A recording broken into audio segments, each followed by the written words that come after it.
mərhələ-mərhələ bunu azaltmaq olar. Amma bunu azaltmaq üçün mütləq biz geri qayıtmalıyıq. Geri qayıtmalıyıq ki, biz baxmalıyıq ki, biz nədən imtahan götürürük, necə imtahan götürürük, hansı formada 11-ci sinif uşaq 5-ci sinifdən imtahan verməlidirmi, buna məcburdurmu, niyə məcburdur, olmazmı bu, artıq bu fənni keçib, bu növbəti sinifə keçib, bu bilmirsə, bunu niyə növbəti sinifə keçirsiniz?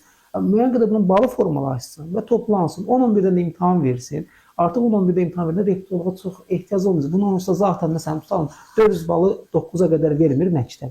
Yəni məktəbin də bir funksiyası aslında. Məsuliyyət, məktəb məsuliyyəti aslında. Məktəb artıq publik hüquqi şəxsə çevrilir. Artıq bir məktəbin də belə deyilən bir səlahiyyəti olsun. Bu gün məktəbin demək səlahiyyəti yoxdur. Yəni bu gün direktorun səlahiyyəti, direktor adi süpürgəsini işə götürə bilmir. Bu gün direktor yox, onlara direktor deməyək, onlara deyək, təhsil meneceri deyək. Bu direktor olmalı ki, bu gün direktorun da səlahiyyəti artsın, müəllimin də səlahiyyəti artsın. Biliyorsun, uşaq məktəbə bağlı olsun, bilsin ki, bax, riyaziyyat müəllimi mənə qiymət yazmasa, mən yaxşı oxumasam, mənim balım çıxmayacaq ortalığa.